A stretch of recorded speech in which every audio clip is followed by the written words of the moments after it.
चलो बात करते हैं वाटरफॉल मॉडल की। हाँ, अब वाटरफॉल मॉडल करता क्या है, ये भी एक टाइप का एचडीएलसी का पार्ट है।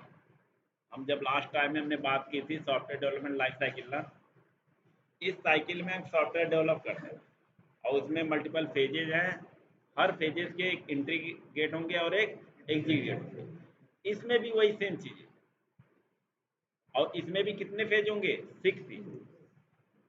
इसमें भी एनालिसिस होगा, प्लानिंग होगा, designing, coding, testing, deployment, maintenance. ये 6 फेजेज है और इस फेजेज में कुछ क्या प्रॉपर्टी है और उस प्रॉपर्टी में हमें स्पेसिफिकेशन जानना है कि क्या है प्रॉपर्टी, और उस प्रॉपर्टी के बिहाफ में हमने क्या रख दिया, वाटरफॉल मॉडल। और इस मॉडल को हम बोलते हैं सीक्वेंशियल मॉडल। और कोई भी काम क्या होगा, सीक्वेंस से होगा। इसके कुछ एडवांटेज होंगे और कुछ डिसएडवांटेज। ऐसे ही जितने भी मॉडल आएंगे कुछ न कुछ उसकी प्रॉपर्टी होगी और उस प्रॉपर्टी के बिहाफ पे उनके क्या हो गए मॉडल, और कुछ नहीं। और देखो इसमें क्या बोल रहा है, एक वाटरफॉल मॉडल इसलिए दिया गया है क्योंकि हम ऊपर से नीचे की तरफ आएंगे, हम बैक नहीं जा सकते। इस मॉडल में बैक नहीं जा सकते, इसलिए इसका वाटरफॉल मॉडल दिया गया। हमेशा पानी ऊपर से नीचे आती है ना, झरना आपने देखा होगा। इस वजह से इसमें वो कंसेप्ट डाल दिए गए ताकि अगर कोई ऐसा, अगर मान लो किसी नॉर्मल पर्सन को समझना हो कि यार ये मॉडल क्यों दिया गया, तो अपने आप को रिलेट कर पाए कि हाँ ये बात सही है। कि इसमें अगर इसमें ये प्रॉपर्टी डाल देगी कि अगर हम किसी किसी फेज में हैं तो वहां से हम पीछे वाले फेज में नहीं जा सकते, किसी भी फेज में। तो अब आगे की बात करते हैं वाटरफॉल मॉडल है क्या। ठीक है, देखो waterfall model is the traditional model. It is a आकाश सीक्वेंशियल। आकाश मतलब क्या होता है, कभी कभी आपको डॉक्यूमेंट्स पढ़ने के लिए मिलेगा तो ये जो ए है इसका क्या मतलब है। हाँ, इसको बोलते हैं एज नोन एज। इसका फुल फॉर्म क्या है, एज नोन एज।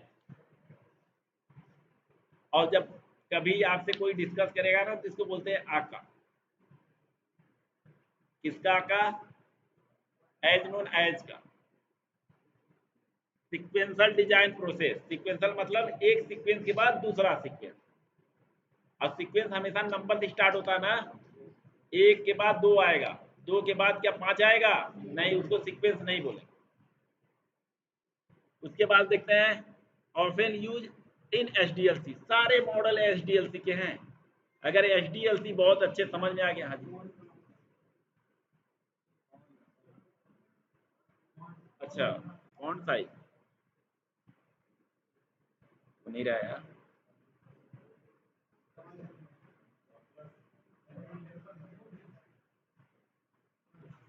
अब दिख रहा है। चलो हाँ, अब क्या बोल रहा है इसमें कि ये एचडीएलसी का पार्ट है। नेक्स्ट लाइन बोल रहा है क्या, in which progress in seen following download like waterfall.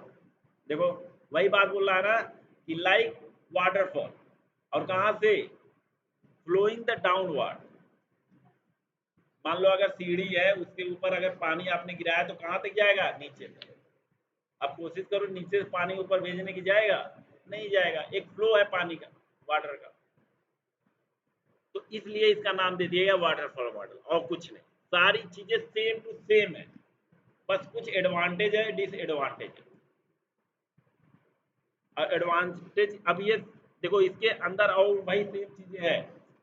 देखो लिखा भी है ना, डिफरेंट चीजें such as the requirement gathering, feasibility study, analysis, design, coding, testing, सब कुछ सेम। ठीक है, अब एडवांटेज डिसएडवांटेज देखते हैं, ये इंपॉर्टेंट।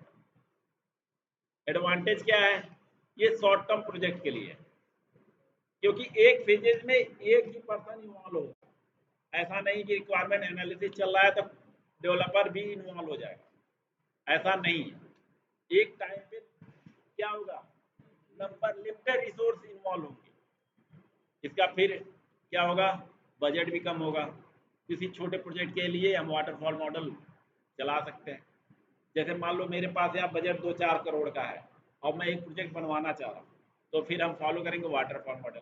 हम क्या करेंगे यार, number of the come resource लेके पहले हम क्या करें, रिक्वायरमेंट एनालिसिस का प्रोसेस स्टार्ट करेंगे। और उसके बाद फिर क्या करेंगे, जब रिक्वायरमेंट एनालिसिस फिक्स हो गया, भैया हमें ये प्रोजेक्ट बनाना है, बिजनेस पर्सपेक्टिव ये है हमारा, 5 साल के प्रोजेक्ट, 5 साल के लिए प्रोजेक्ट रहेगा ऐसा कुछ। तब फिर हम जब रिक्वायरमेंट एनालिसिस हो जाए तो प्रोडक्ट टीम का काम खत्म। अब किसका काम आ जाएगा, डिजाइनर का। तो हम उसको बाई आउट कर लेंगे, मतलब किसी न किसी रेफरेंस के थ्रू हम क्या लेंगे, डिजाइनर को हायर कर लेंगे। भैया यार हमने रिक्वायरमेंट, अब मतलब मेरे पास ये रिक्वायरमेंट है, इस बिहाफ पे आप डिजाइन बना। तो अब वो एक डिजाइनर इन्वॉल्व हो जाएगा, जो भी एक दो, ऐसा नहीं है कि अब प्रॉपर क्या होता है टेस्ट, जो एजाइल में आप देखोगे ना, रिक्वायरमेंट एनालिसिस चल रही तो सारे टीम एक साथ इन्वॉल्व हो जाते हैं। बट वाटरफॉल मॉडल में जो फेज चलेगा, उस फेज में जिसकी रिक्वायरमेंट है, रिक्वायरमेंट किसकी है, प्रोडक्ट टीम की, लेके आना। अब प्रोडक्ट टीम में कौन कौन होता है, एक पर्सन, देखो बहुत सारे पर्सन होंगे जो बिजनेस के नीड को जानते हैं। बिजनेस के नीड को मतलब उनको मालूम है कि प्रोडक्ट को क्या बनाना है। वो ये जानते हैं कि मार्केट में इसका क्या आगे चल के ये प्रोजेक्ट क्या कर सकता है।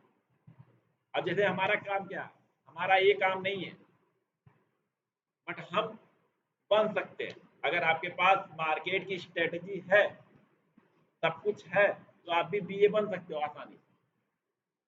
जो एनालिसिस करता है बिजनेस को, समझता है कि यार ये प्रोजेक्ट हो सकता है, इनके बिजनेस को क्या करेगा, ग्रोथ ही करेगा ना।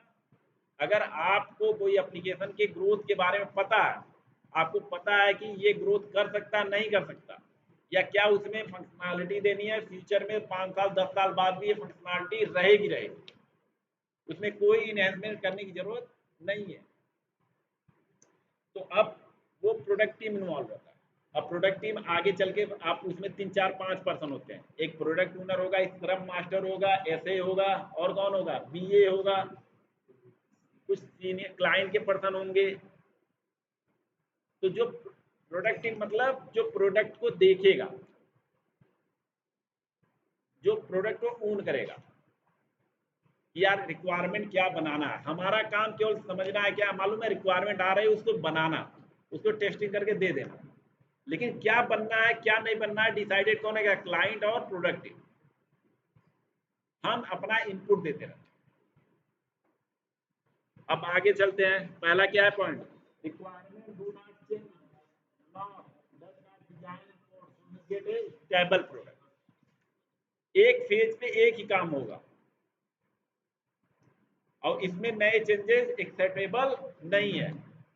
अगर मान लो कोड आपका डेवलपमेंट चल रहा है ना, और क्लाइंट कहता है यार अभी कर ही रहे हो, तो यार थोड़ा सा ये भी चेंजेस कर दो,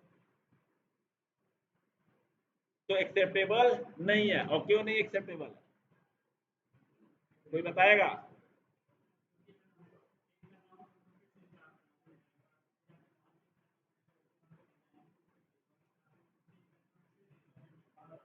हाँ ऐसा ही कुछ मान लो, इसका ये इसलिए नहीं कर सकते। हाँ जी, हाँ दूसरी बात ये है कि हम जो भी फेज में होंगे, मान लो कोडिंग हो रहा होगा ना, तो इन्वॉल्वमेंट किसका है, तो प्रोडक्ट टीम और डिजाइनर तो हट गए ना, तो रिक्वायरमेंट को समझने वाला कहाँ बचा। और जब बचा ही नहीं तो एक्सेप्ट कौन करेगा रिक्वायरमेंट, और डेवलपर एक्सेप्ट नहीं करता, करता है तो कहीं ना कहीं एक मीडिएटर होता है जो प्रोडक्ट को समझता है। और क्योंकि यार हमें क्यों जानते हो, हम डेवलपर क्या करता है, मान लो टेक्नोलॉजी जानता है, वो जैसा मिलेगा वैसा बना के दे देगा। अब ये मार्केट में चले ना चले, क्या करे, उससे वो लेना देना नहीं। हम भी उसी बिहार पे क्या कर देंगे, टेस्टिंग कर। लेकिन एक प्रोडक्ट टीम होता है जो एक मीडिएटर होता है, जिसको हमें इनपुट देना होता है, और वही हम क्लाइंट से क्या करता है, बात करता है, जो भी चेंजेस करा। ठीक है। अब सेकेंड पॉइंट क्या है, this mode is simple to implement. बहुत सिंपल है यार, रिक्वायरमेंट चल रही है तो रिक्वायरमेंट, अभी बताओ हमारा टेस्टिंग का कोई काम होगा वहाँ पे? नहीं होगा। और रिक्वायरमेंट एनालिसिस चल रही है तो उसी टाइम पे चलेगा, हमारा कोई इन्वॉल्वमेंट नहीं, कोई कॉम्प्लेक्सिटी नहीं। जब हमारा टेस्टिंग में आएगा तो हम देख लेंगे। सही है ना? ऐसे ही चलता है वाटरफॉल मॉडल। इसलिए क्या सिंपल है implement, requirement are finalised earlier in the life cycle so there won't be any chaos in the next phase. Analysis चल रही है तो हम नेक्स्ट फेज पे, अगर एनालिसिस चल रही है, पहली बात तो सारे सारे मॉडल क्या है, सीक्वेंशियल है। पहले चलेंगे फिर दूसरा चलेगा, सब सारे। बट कुछ प्रॉपर्टी आगे मैं अभी बताऊंगी जब मॉडल अलग अलग बताएंगे। थर्ड पॉइंट क्या है, require resource to implement this model are minimal compare to the other. क्या बोल रहा है? रिक्वायर्ड रिसोर्स, रिसोर्स क्या होते हैं? जो काम करेंगे, जो रिसोर्स, मान लो हमें टूल, अगर मान लो हमें as a compare to tool हमें बहुत कम चाहिए, रिक्वायरमेंट एनालिसिस चल रहा होगा या डेवलप डिजाइनिंग चल रहा होगा, तो केवल डिजाइनर की जरूरत पड़ेगी, तो रिक्वायर्ड लिमिटेड हो गया ना रिसोर्स, और उस समय टूल भी लिमिटेड हो जाएंगे। तो इसलिए बोल रहा है, क्या बोल रहा है, एज कंपेयर मिनिमल, सबसे आप मिनिमम से मिनिमम यूज कर सकते हो waterfall model. Next, any charge का मुझे भी नहीं मालूम है, किसी को मालूम है चार्ज का मतलब? देख लेते हैं यार, इसका हिंदी मीनिंग मुझे भी नहीं पता।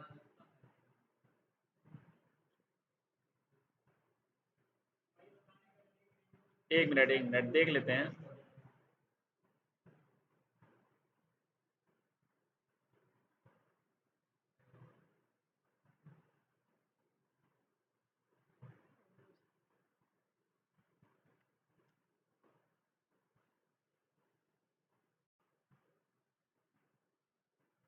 अव्यवस्था,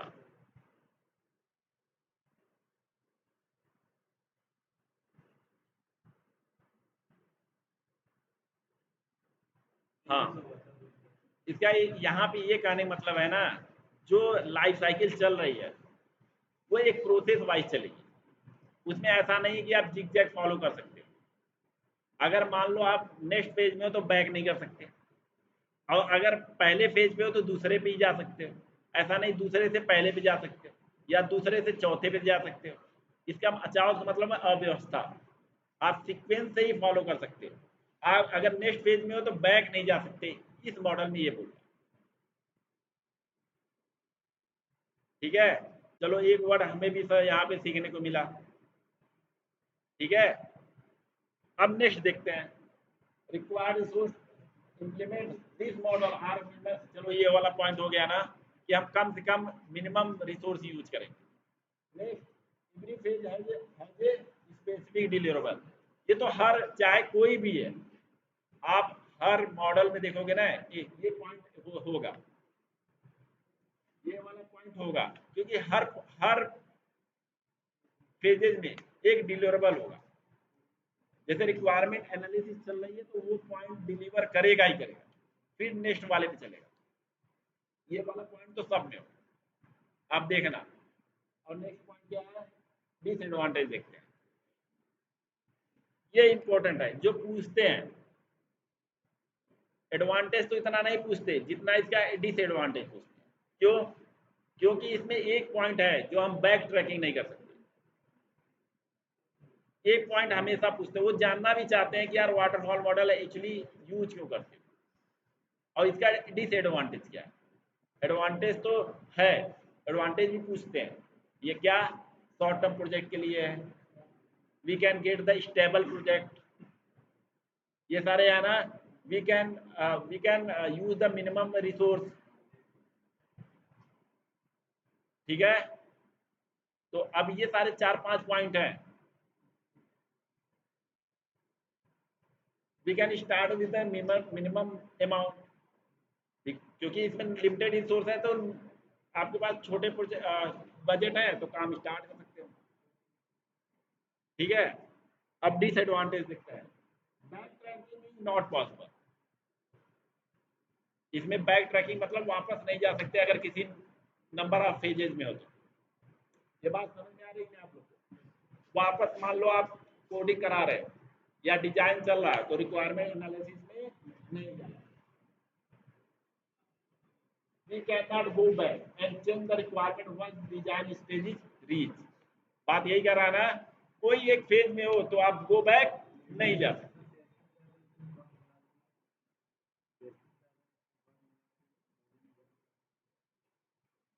या हमारा जब टेस्टिंग होगा ना तो हम पूरा कंक्लूड टेस्टिंग कर लेंगे, तब जाके देखो एक अभी कॉल करता हूँ, क्लास ले रहा हूँ। हाँ क्या बोल रहे हैं?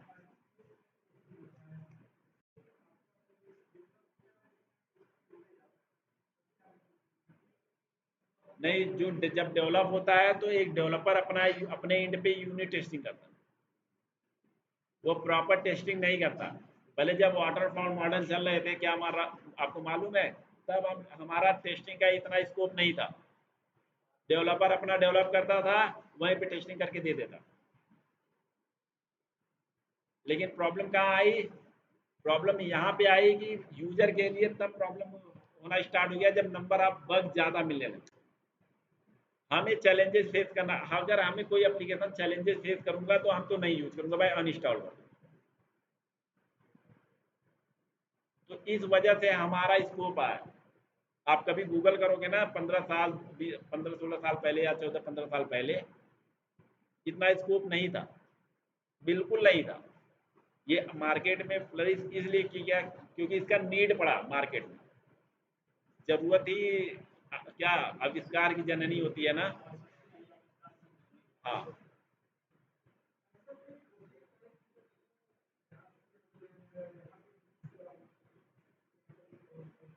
वाटरफॉल मॉडल बहुत सारे प्रोजेक्ट हैं।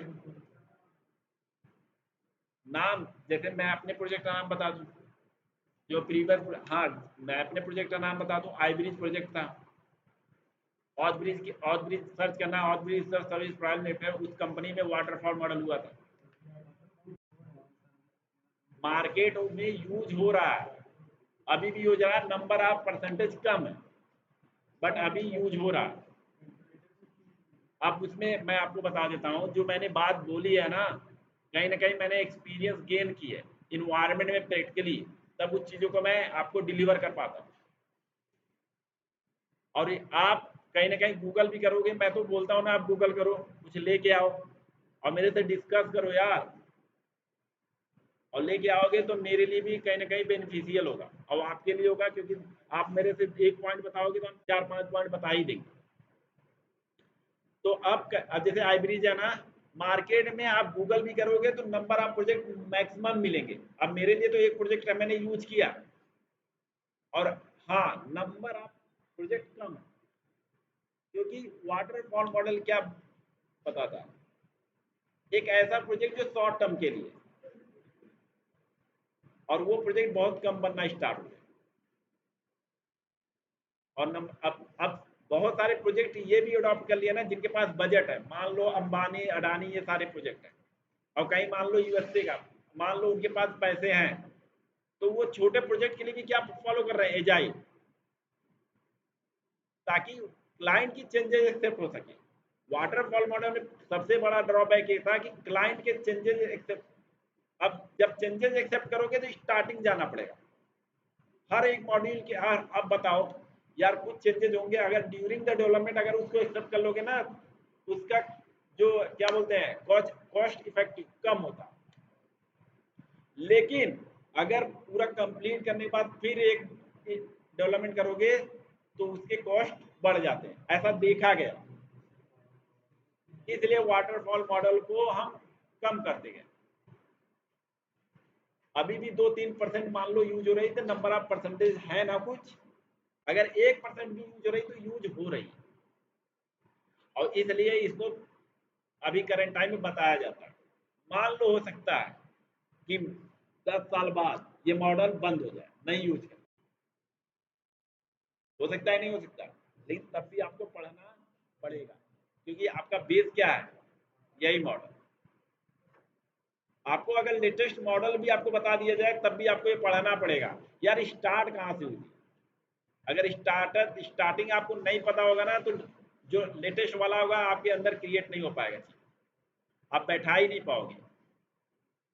आप सोचोगे ना यार ये लेटेस्ट वाला, इसके पहले तो कुछ तो आए होंगे, ऐसे तो नहीं है कि कुछ आ गए होंगे, इस वजह से। नेक्स्ट देखते हैं, change requirement lead to change in the design code which result defect in the project due to the overlapping of the phases। क्या बोल रहा है, इसका क्या मतलब है, change in design and code which result defect in the project due to the overlapping of the phase। यहाँ पे जो फेजेस हैं वो ओवरलैपिंग करेंगे। अगर हम ये बोल रहा है कि अगर इसमें एक्सेप्ट करते हैं तो इस वजह से वाटरफॉल मॉडल धीरे धीरे करके कम होते गए।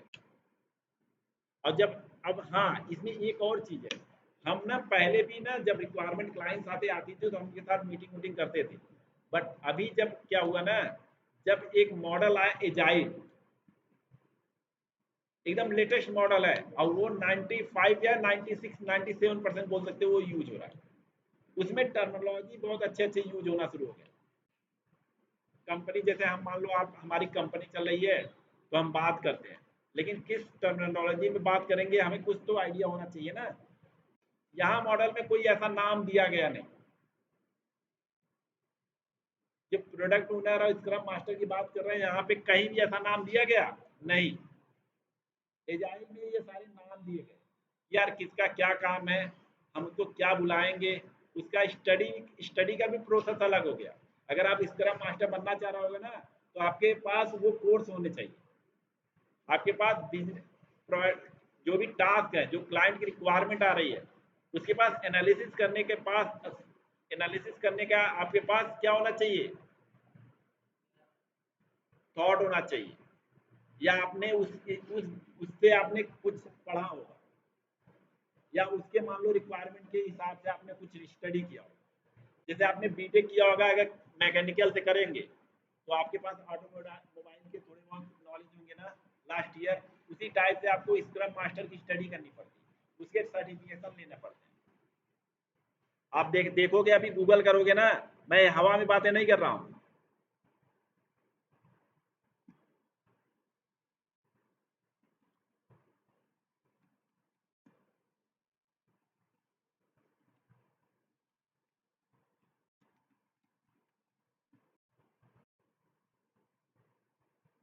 इसके कोर्स होते हैं,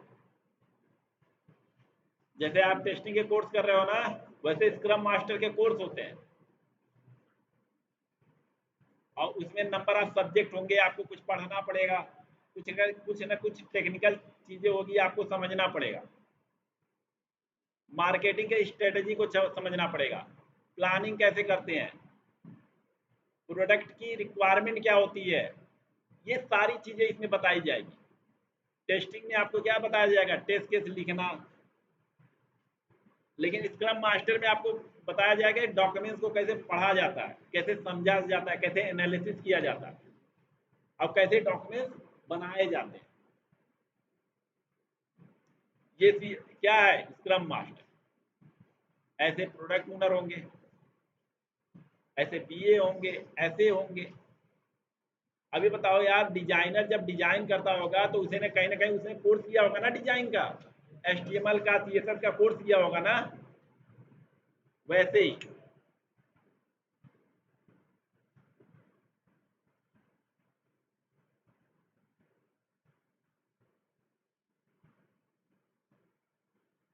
इन टर्म ऑफ क्या बोला, in term of testing involve only the testing phase. कोई भी फेज है उसमें वही पर्सन इन्वॉल्व होगा जिसका वहां पे काम है। क्या हुआ, तो बता दो हमें भी, हम भी मुस्कुरा लें। हाँ? बता दो यार। हाँ हाँ, मुस्कुरा रहे हो, हंस रहे हो, तो मैं सोचा बता दो मेरी बातों पे मैं भी हंस लूँ।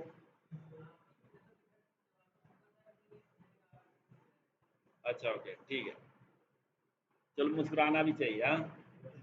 लेकिन देखो इस बात से मुझे कुछ याद आ गया, देखो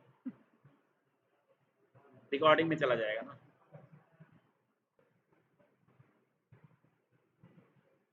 तो अब इस टेस्टिंग फेज में कौन इन्वॉल्व होगा? टेस्टर।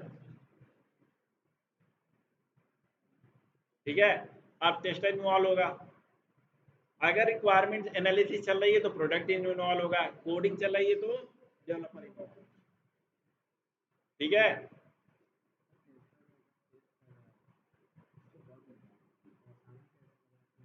हाँ असाइन बिल्कुल करेगा डेवलपर को।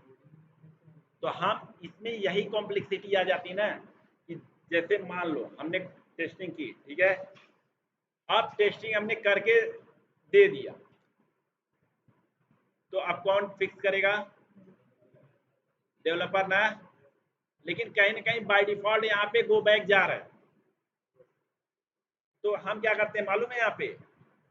यहाँ पे एक ड्रॉबैक ये भी है कि इन्होंने बोल दिया कि गो बैक नहीं जा सकते। जब टेस्टिंग करते हैं ना, तो डेवलपर और टेस्टर दोनों इन्वॉल्व होते हैं इसमें। क्यों?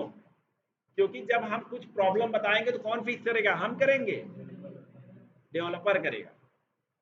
तो दो फेज यहाँ पे इन्वॉल्व हो जाते हैं साथ में, कहीं ना कहीं जाके। और अगर मान लो ऐसा भी है भी नहीं, तो अगर उनके पास लिमिटेड रिसोर्स यूज करना चाह रहे हैं, तो हम पूरा टेस्टिंग करके क्या देते हैं, पूरा एक हफ्ते ले लेंगे, पूरा टेस्टिंग करके नंबर ऑफ बग दे देंगे। कितने? 50, 100, 200। फिर हमारा काम खत्म। फिर डेवलपर उसको क्या करता है? फिक्स करता है। कहीं ना कहीं यहाँ पे जो बोल रहा है ना गो बैक नहीं जा सकते ना, क्योंकि फिक्स कौन करेगा? आप भी तो सोचोगे कॉमन सेंस होगा यार, फिक्स कौन करेगा? कोड तो हमने लिखा है, नहीं लिखा, डेवलपर ने लिखा। तो अगर इसके कॉन्सेप्ट को यूज करें ना, तो कहीं ना कहीं वो साथ में यूज करते हैं। जब आप कहीं ना कहीं ISQT भी एक सर्टिफिकेशन होता है, इंटरनेशनल सर्टिफिकेशन बोर्ड होता है, अगर वो आप पढ़ लिए तो समझ लो आप टेस्टिंग के जो भी चीज़ें हैं वो आप समझना शुरू कर दोगे।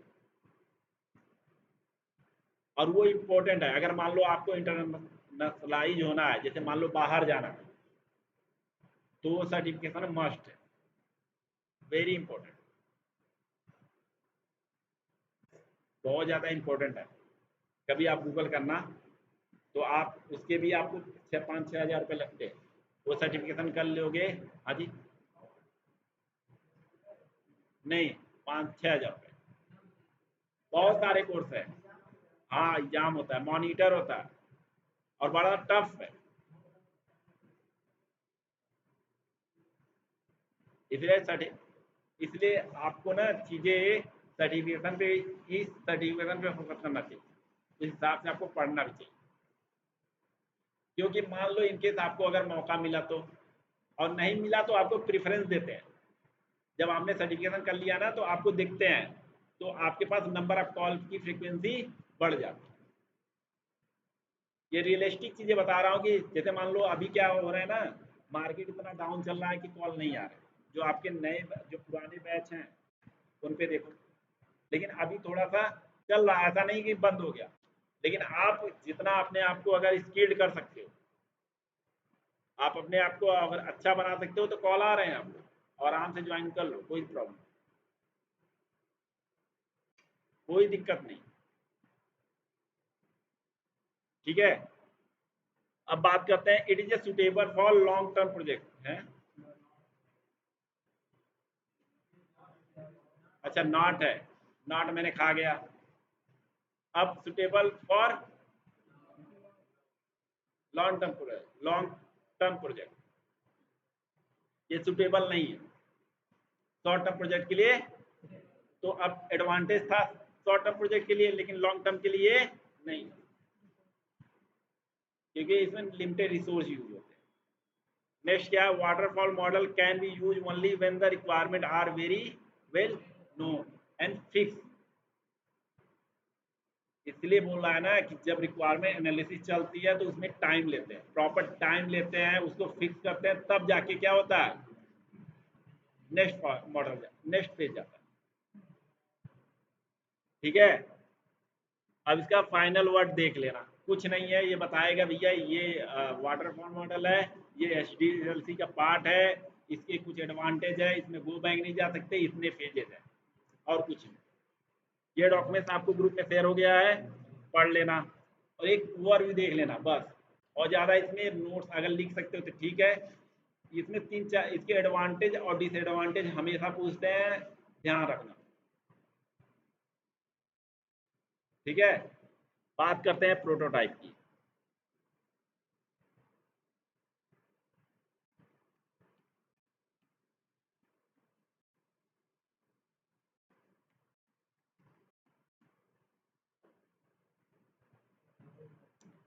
करो भाई।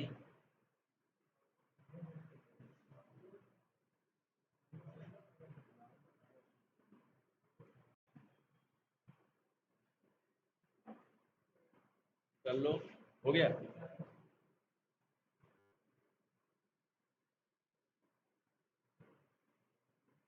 इसमें सेम टू सेम मॉडल क्या है, वाटरफॉल, कुछ नहीं। रिक्वायरमेंट एनालिसिस से लेके डिजाइन के बीच में क्या डाल दिए, प्रोटोटाइप। मतलब वो अपने कुछ नए, एक कोई इंजीनियर था उसने क्या डाल दिए, कुछ अपने अपने चेंजेस कि भैया आप ये मॉडल है। देखो, अब रिक्वायरमेंट एनालिसिस और डिजाइन के पहले हमने एक प्रोटोटाइप डाल दिया। और ये प्रोटोटाइप इसलिए बता रहा हूँ कि बहुत कम, वैसे मैंने इसका नोट्स इसलिए नहीं बनाया, इसके डॉक्यूमेंट्स इसलिए नहीं बनाए क्योंकि ये बहुत कम पूछते हैं। वाटरफॉल पूछते हैं, स्पायरल पूछते हैं, और वी मॉडल पूछते हैं, एजाइल। एजाइल तो पूछते ही पूछते हैं। 99% आपसे क्वेश्चन किसके आएंगे, एजाइल के। 1% 2% में आपके किसके आ जाएंगे, वी मॉडल और स्पायरल और प्रोटोटाइप। प्रोटोटाइप तो बहुत मुश्किल पूछते हैं, लेकिन वाटरफॉल पूछते हैं। लेकिन तब भी हम एक बार बता, देखो डिजाइन के पहले एक प्रोटोटाइप दे दिया। प्रोटोटाइप प्रोटोटाइप मतलब रिक्वायरमेंट को फिक्स करने का एक स्ट्रक्चर दे दिया गया। और उस स्ट्रक्चर में हमने एक क्या बना दिया, इटरेशन। इटरेशन इसलिए बना दिया यार, हो सकता है रिक्वायरमेंट आए, फिर एनालिसिस करना पड़े, समझना पड़े, फिर उसके बाद फिर से वापस किसके पास जाए, क्लाइंट के पास। क्लाइंट को ये रिक्वायरमेंट बताया भैया ये रिक्वायरमेंट डेवलप होगी, वो कहें कि नहीं अभी इसमें कुछ और चेंजेस कर दो, फिर से क्या होगा, डिसीजन होगा, फिर से रिक्वायरमेंट को फिल्टर आउट करेंगे, नए चेंजेस करेंगे, हम अपने भी इनपुट देंगे, सॉरी रिक्वायरमेंट एनालिसिस वाले अपने इनपुट देंगे, क्योंकि हमारा इसमें इन्वॉल्वमेंट नहीं है ना। किसका इन्वॉल्वमेंट है, किसका, प्रोडक्ट टीम का। बोलो भाई। तो अब बात करें, देखो requirement gathering, decision, build prototype, customer, देखो कस्टमर क्या, evaluation of the prototype, refine requirement. क्या बोल रहा है, जूम करते हैं इसे भाई। बस इतना प्रोटोटाइप समझना है, कहाँ तक, डिजाइन तक। उसके बाद वाटरफॉल मॉडल आप सारे इंप्लीमेंटेड करो। ये वाटरफॉल मॉडल ही है, ये सिक्वेंशियल मॉडल है, ये भी टॉप से बॉटम ही जाएगा। बट उसके बीच में डिजाइन और रिक्वायरमेंट एनालिसिस के बीच में क्या घुसा दिए, प्रोटोटाइप। क्या, देखो रिक्वायरमेंट लिए, उसके बाद कोई डिसीजन लिए, जल्दी से डिसीजन लिए कि क्या करना है, फिर नेक्स्ट स्टेज में एक बिल्ड, एक डॉक्यूमेंट बना दिए, एक प्रोटोटाइप मतलब बिल्ड एक डॉक्यूमेंट बनाया, उसमें बोले कि ये चेंजेज होने, ये चेंजेज होने, ये चेंजेज होने। उसके बाद फिर क्या कर दिए, कस्टमर इवैल्यूएशन। जो भी रिक्वायरमेंट आई है उसको पहले किस इंड यूजर के बिहाफ पे सोचे कि यार ऐसा हो सकता है, इंड यूजर को मान लो ऐसे ही यूज करना है, तो इस हिसाब से रिक्वायरमेंट कुछ चेंजेस करें। कौन करेगा, प्रोडक्ट टीम। वो फिर क्या करेगा, कस्टमर के रिलेशन में, प्रोटोटाइप में। उसके बाद जब ये सारी चीजें चेंजेस कर देगा, फिर एक नया जो डॉक्यूमेंट बनेगा उसका रिफाइन करेगा। रिफाइन मतलब एक फिल्टर करके लेके आए, एक नए चेंजेस एकदम कोशिश करे उसको क्या, कि फिक्स करना कि यही रिक्वायरमेंट चाहिए चाहिए। लेकिन अगर यहाँ तक पहुंचा है तो फिर से क्या कर सकता है, कोई डिसीजन लेगा कि करना है कि नहीं करना। उसके बाद वापस जा रहा है कहाँ पे, क्लाइंट के पास, इतना समझ लो। फिर से देखो ये बार बार चलता रहेगा, फिर से कुछ नए इनपुट आए तो बिल्ड ए प्रोडक्ट, उसमें डॉक्यूमेंट में कुछ नए चेंजेस किए, और उसके बाद जब उनको फिक्स हो गया कि भैया अब रिक्वायरमेंट यही होना है, तो फिर नेक्स्ट फेज पे जाते हैं। देखो एक्सेप्टेंस बाय कस्टमर, वो रिक्वायरमेंट क्लाइंट के थ्रू एक्सेप्ट हो जाएगा, भैया आप ये हमारा बना दो। वो डॉक्यूमेंट हमेशा किसके पास जाएगा, क्लाइंट के पास, और क्लाइंट कहेगा हाँ अब हमारा रिक्वायरमेंट सही लग रहा है मुझे, अब बनाना चाहिए। तो फिर डिजाइनर के पास चला जाएगा, फिर वो डॉक्यूमेंट के बिहाफ पे क्या बनाएगा, डिजाइन। ठीक है, उसके बाद जब डिजाइन बनाएगा तो सेम टू सेम सारे प्रोसेस क्या है, सेम। देखो डिजाइन, इम्प्लीमेंटेशन मतलब coding, testing, deployment and maintenance, same to same. ठीक है, अब ये पढ़ लेना, जावा टी पॉइंट पे है। अब नेक्स्ट मॉडल देखते हैं।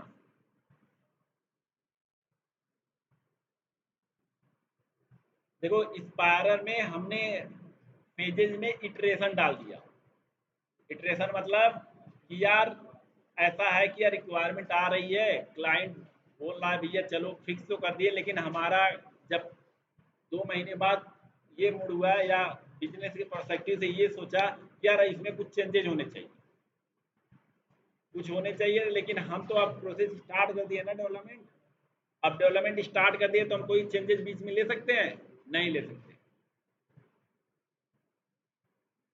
लेकिन कुछ ऐसे प्रोजेक्ट बनने शुरू हो गए,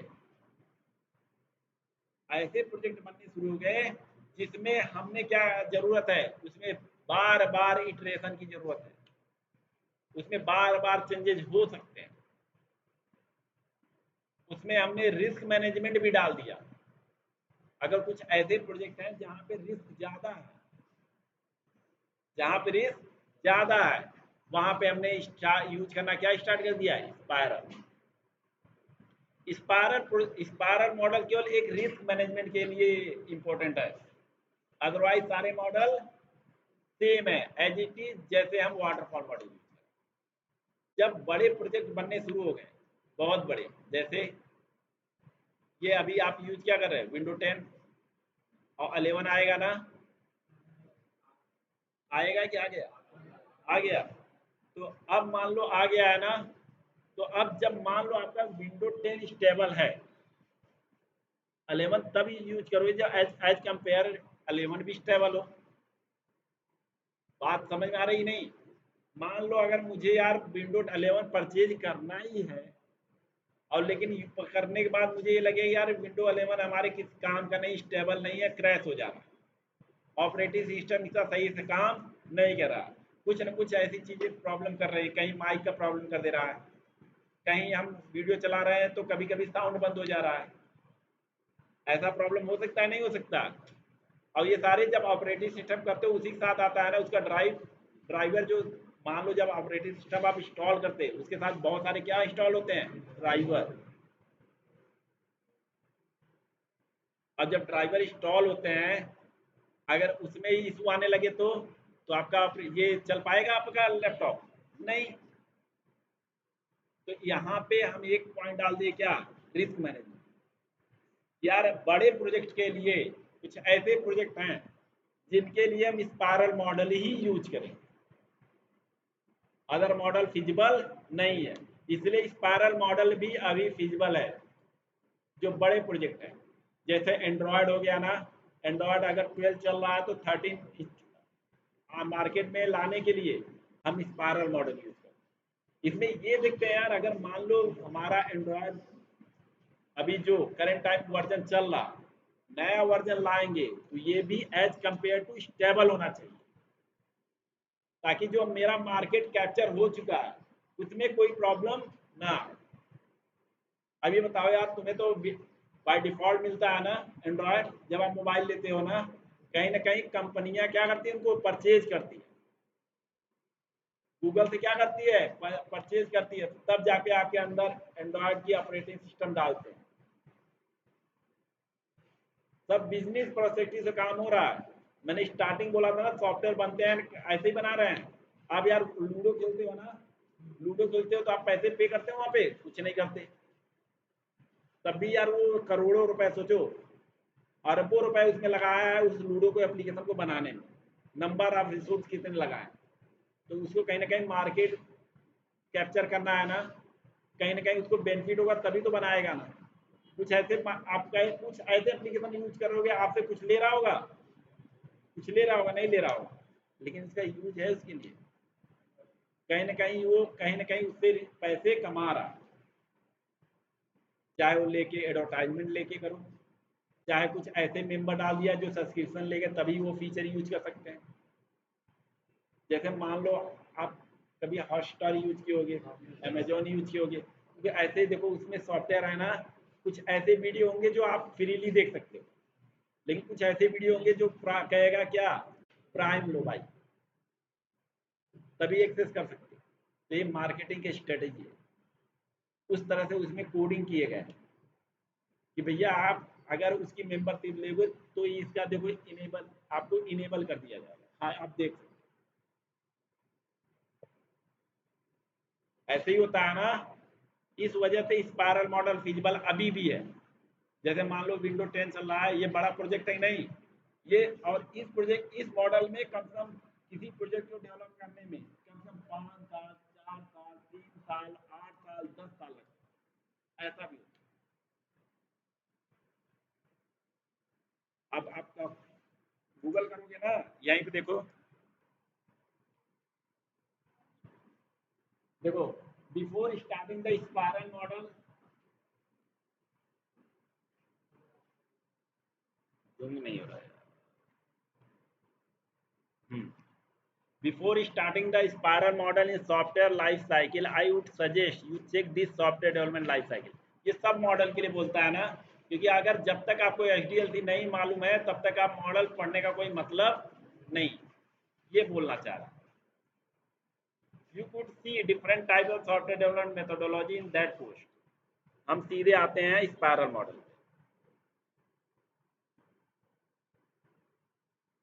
spiral model was first described by the Barry W. Boehm। ये अमेरिकन सॉफ्टवेयर इंजीनियर ही था, जो इतना समझ लो, अभी हमें नहीं मालूम वाटरफॉल मॉडल किसने बनाया, बट बनाया तो किसी ने, किसी सॉफ्टवेयर इंजीनियर ने। जब उनको चैलेंजिंग फेस हुआ तो वो मॉडल बना दिए, प्रोसेस डाल दी, और कुछ उसमें क्या डाल दिए, प्रॉपर्टी। और इसमें उसने क्या प्रॉपर्टी डाला, रिस्क मैनेजमेंट। डेवलपमेंट सारे सेम, लेकिन एक रिस्क मैनेजमेंट डाल दिए, उनके कुछ टीम डाल दिए। अब अगर रिस्क मैनेजमेंट है तो मतलब कुछ टीम होंगे उनके ना, जो रिस्क देखेंगे, यार ऐसा हो अगर मार्केट में ऐसा हुआ तो उसका एनालिसिस करो, उसका हमें इनपुट दो, यार कैसे हम इसको रिड्यूस कर सकते हैं, रिस्क को कैसे हम रिड्यूस कर सकते हैं, बस और कुछ नहीं। 1987 spiral model work in the iterative nature. Iterative मतलब बार बार हम उसको करते रहें, करते रहें, करते रहें, करते रहें, करते रहें। इटरेटिव मतलब, हाँ जी। उसके बाद it is a combination of the both prototype development और लीनियर डेवलपमेंट। इसमें क्या डाल दिए, प्रोटोटाइप में इटरेशन हो रही थी ना, इसमें अब उसी का कॉम्बिनेशन कर दिए, कुछ इसमें इटरेशन डाल दिया और कुछ लीनियर डाल दिए। सिक्वेंसल, लीनियर मतलब एक लाइन से चलो, कि मान लो आप रिक्वायरमेंट एनालिसिस से हो तो अगर डिजाइन में चले गए हो तो डिजाइन पे ही हो, ठीक है। तो लीनियर से भी चलना है और इटरेशन भी करना है, और कहाँ पे इटरेशन करना है वो बताएगा। ऐसा नहीं जब एनालिसिस, जब मान लो डेवलपमेंट चल रही है तो आप वहाँ पे एनालिसिस करना स्टार्ट करो, जिस फेज में हो वो काम रहेगा ही रहेगा हमेशा। इसलिए हमेशा जो भी मॉडल फॉलो करोगे, हमेशा एजाइल बोलोगे ना, वहां बोलोगे इटरेटिव एंड सीक्वेंशियल मॉडल, हमेशा। तो बात करते हैं आगे की। दिस मॉडल, देखो बोला है ना, linear development process like waterfall model. This model places more emphasis और रिस्क एनालिसिस। इसमें एक ही इंपॉर्टेंट चीज है, रिस्क एनालिसिस, और सारे सेम। उसके बाद mostly this model adapt large complicated project. ये लार्ज प्रोजेक्ट के लिए है। जैसे मान लो एंड्रॉइड वर्जन आप यूज करते हो ना, पहले लॉलीपॉप नाम सुना होगा बहुत पहले। अरे एक एंड्रॉयड लॉलीपॉप का नाम सुना था? क्या है ये? एंड्रॉयड का वर्जन आता था। अभी तो चला, अभी क्या चल, ऑक्सीजन भी चल रहा होगा शायद। अभी क्या चल रहा है? लेटेस्ट एंड्रॉयड वर्जन क्या है? उसका नाम कुछ दिया गया है? अच्छा, एंड्रॉयड 13। तो पहले ऐसे नाम होते थे, किटकैट, लॉलीपॉप, ये सारे किसके नाम है? एंड्रॉयड वर्जन के। जब आप सर्च करोगे ना या गूगल पे देखो,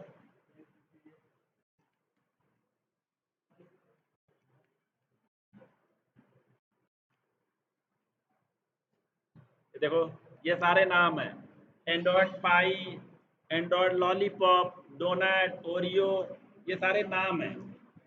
अब नाम क्या दे रहा है? इतने नाम कहाँ से ढूंढ के लाएंगे? अब 13 14 पे उतर आए भैया, एंड्रॉयड 13। अब मान लो आगे चल के अब नाम देना है ना, कहाँ लाए सिग्मा गामा? अब मान लो हमारे, हमें भी मुश्किल होगा ना, मान लो आगे वाले 10 बैच चलने लगे तो कितना हम गामा लेके आएंगे? थीटा। तो हम नाम देंगे क्या? क्लास 1, क्लास 2, क्लास 3, क्लास 4, ऐसे। तो ऐसे यहाँ पे नाम देते। ठीक है। अब बात करते हैं, स्पायरल पे आते हैं।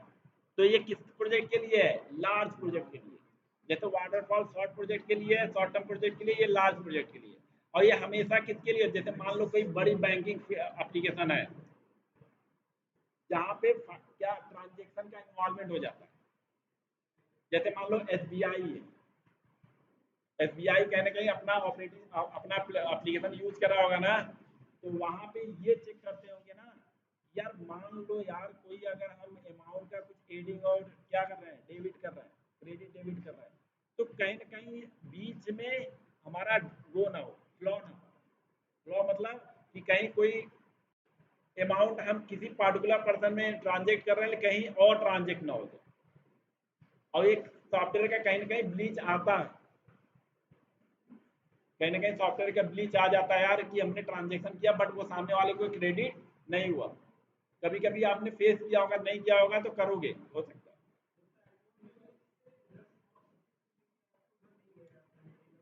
तो ऐसा होता है ना, तो उसकी कभी ना कभी एनालिसिस नहीं होती। पहले फोन पे में बहुत ज्यादा इशू आता था, फोन में बहुत ज्यादा, अब थोड़ा कम हो गया। तो ऐसे बहुत ज्यादा जो बड़े प्रोजेक्ट है उसके लिए रिस्क एनालिसिस किया जाता है यार, कि कहीं ना कहीं यूजर को प्रॉब्लम ना हो। अगर यूजर को, मैं खुद ही फोन पे यूज करता था, अनइंस्टॉल कर दिया था। फिर हम किस पे आ गए? गूगल पे पे। गूगल पे में सबसे अच्छा क्या चीज़ है मालूम है? या तो फेल्ड होगा या तो ट्रांजेक्ट होगा तुरंत। और उसमें फोन पे में क्या हो जाता था? प्रोसेसिंग में। और एक बार कट गया तो एक हफ्ते, भैया आपके पास 3,000 है, आप 3,000 ट्रांजेक्ट कर दिया, चलो भैया आप करते हैं। अब फिर कहाँ से लाओगे उधार? तो इसलिए यूजर आपके as a user point of view से खराब है कि नहीं है? तो यहाँ पे रिस्क मैनेज करना इंपॉर्टेंट। तो बड़े प्रोजेक्ट के लिए इसमें स्पायरल मॉडल अभी भी चलते हैं, और चलते ही चलते हैं। तो देखते हैं, देखो स्पायरल मतलब ऐसे चलता रहे चलता रहे चलता रहे। और इसमें क्या है? इसमें भी सेम चीज है। स्टार्ट कहाँ से हो रही है? प्लानिंग से। प्लानिंग के बाद कहाँ गया? Risk analysis. फिर डिजाइन में, इवेल्युएशन में, उसके बाद फिर प्लानिंग में, फिर कहाँ गया? Risk analysis. ये बार बार हो रहा है ना, दैट द स्पायरल। और इसलिए नाम भी दिया गया क्योंकि स्पायरल की तरह ये काम भी कर रहा है। पहले प्लानिंग से, अब देखो इसमें भी सारे सारे चीजें फेजेस सेम है। देखो,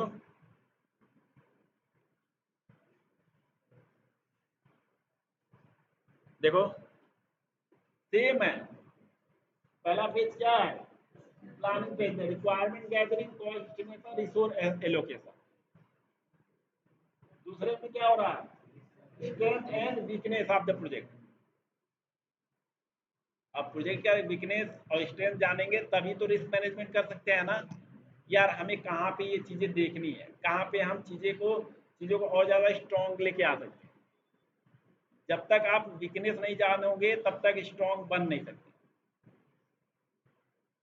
ये चीज़ें होती है। अब next design phase. Design phase में इसने क्या डाल दिया? Coding, testing, deployment.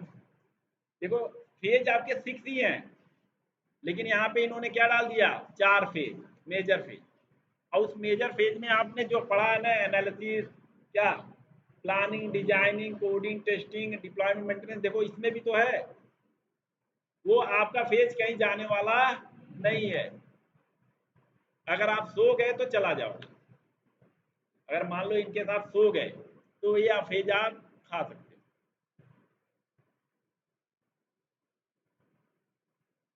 ठीक है, तो सो मत, सोना नहीं है।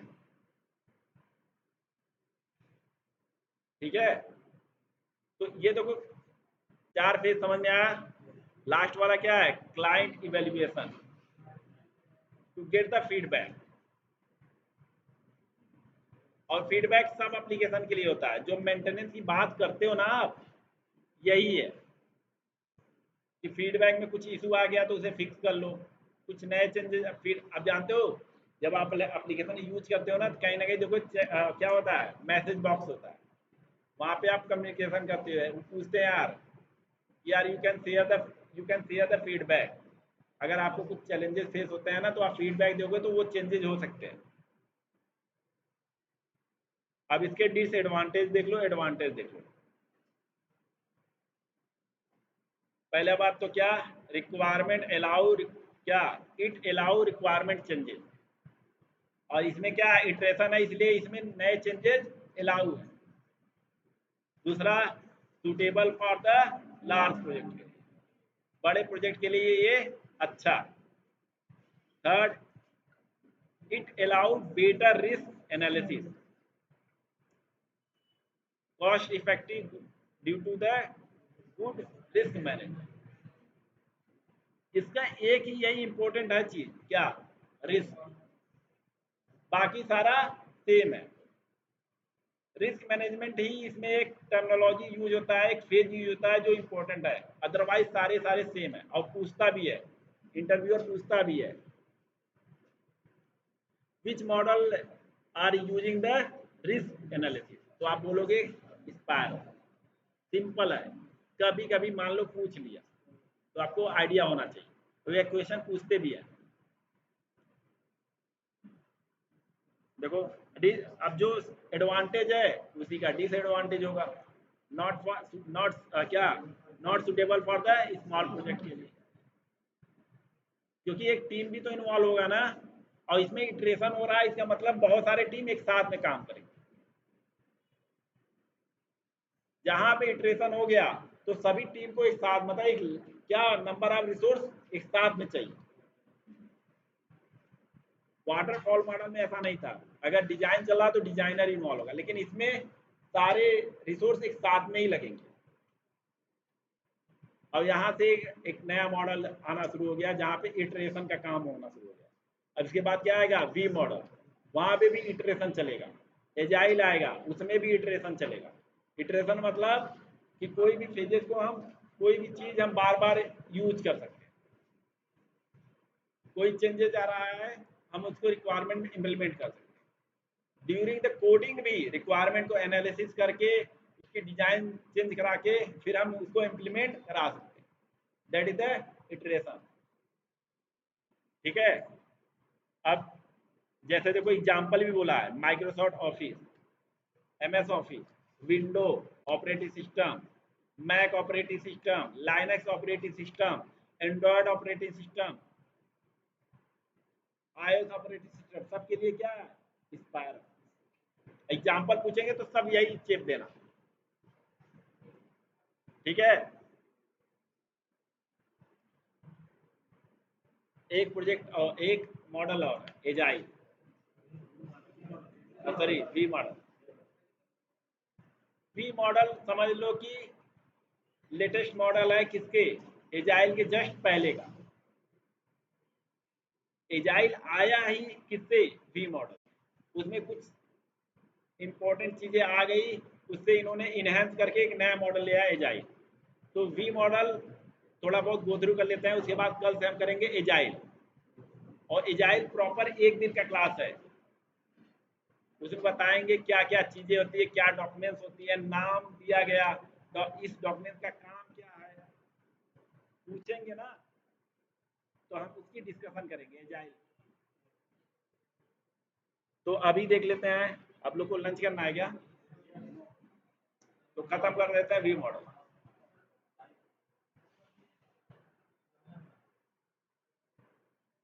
ऊपर से तो नहीं जा रहा है, अब जा रहा है ना।